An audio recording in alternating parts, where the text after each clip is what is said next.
السلام علیکم ورحمۃ اللہ وبرکاتہ۔ دوستو، نبی کریم صلی اللہ علیہ وسلم کے تعلیم و تربیت کے انداز، ایک مرتبہ کا واقعہ ہے کہ نبی کریم صلی اللہ علیہ وسلم کے اندر کتنی نرمی تھی، آپ کا انداز گفتگو کتنا پیارا تھا۔ حضرت انس رضی اللہ عنہ فرماتے ہیں کہ ہم ایک مرتبہ مسجد میں چند صحابہ آپ علیہ الصلاۃ والسلام کے ساتھ بیٹھے ہوئے تھے۔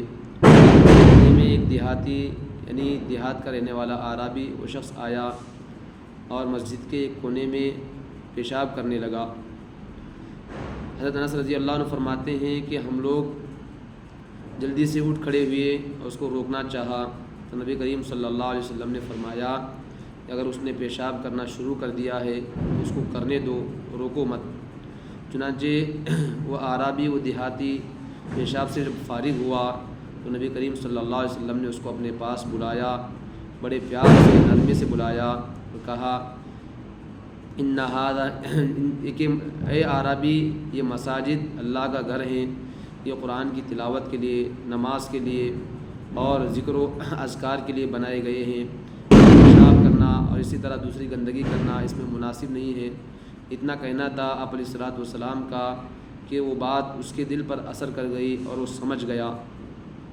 تو دوستو، کہنے کا مطلب یہ ہے کہ اگر کوئی شخص غلطی کر رہا ہے اور اس غلطی کی بنیاد ہٹ درمی اناد نہیں ہے بلکہ لا علمی کی وجہ سے کر رہا ہے تو اس کو نرمی کے ساتھ سمجھائیں تو بات اس کی سمجھ میں آتی ہے۔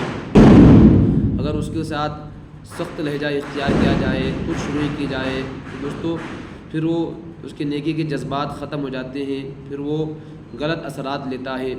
اس لیے ہمیں چاہیے کہ جب بھی کوئی بات سمجھانی ہے، کسی سے کوئی غلطی ہو جائے، اس غلطی کی وجہ ہٹ درمی اناد نہیں ہے بلکہ لا علمی کی وجہ سے غلطی ہوئی ہے تو اس کو پیار سے نرمی سے سمجھانا چاہیے۔ تو اس سے یہ بات بھی معلوم ہوتی ہے کہ مسجد میں اگر کسی کا موبائل بچ جائے تو ہم میں سے اکثر لوگ سب سے پہلے سخت لہجہ اختیار کرتے ہیں، کہتے ہیں کہ معلوم نہیں کہ نماز چل رہی ہے، آپ کو موبائل بند کرنا نہیں آتا، سمجھ میں نہیں آتا۔ تو دوستو، وہ شخص یا تو کسی جلدی کی وجہ سے موبائل کو بند کرنا بھول گیا یا کسی اور وجہ سے بھول گیا ہوتا ہے۔ اگر اس کو نرمی سے پیار سے سمجھائیں تو وہ بات کو قبول کر لیتا ہے۔ اسی طرح بہت سے مرتبہ امام حضرات سے نماز پڑھانے کے آنے میں تاخیر ہو جاتی ہے تو لوگوں کی نگاہیں گھڑی کی طرف ٹک لگ جاتی ہیں، گھڑی کی طرف دیکھنے لگتے ہیں، اور اسی طرح کبھی امام سے نماز میں غلطی ہو جاتی ہے تو لوگوں کا لہجہ بہت سخت ہو جاتا ہے۔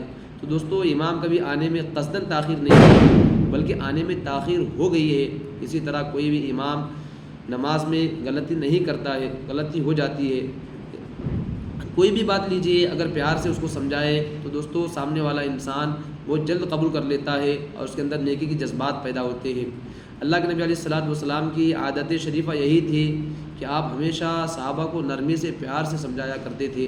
حضرت انس رضی اللہ عنہ آپ کے خادم خاص ہیں جنہوں نے 10 سال آپ کی خدمت کی ہے۔ حضرت انس فرماتے ہیں کہ میں نے کبھی نبی صلی اللہ علیہ وسلم کو سخت لہجہ اختیار کرتے ہوئے نہیں دیکھا اور یہ بھی کہتے ہوئے نہیں دیکھا کہ یہ کام تو نے کیوں کیا اور یہ کام تو نے کیوں نہیں کیا۔ تو دوستو، ہمیں چاہیے کہ ہم اپنے معاملات میں اپنے دوستوں کے ساتھ اور اپنے ہر جگہ نرمی اختیار کرنے والے بنے۔ آمین۔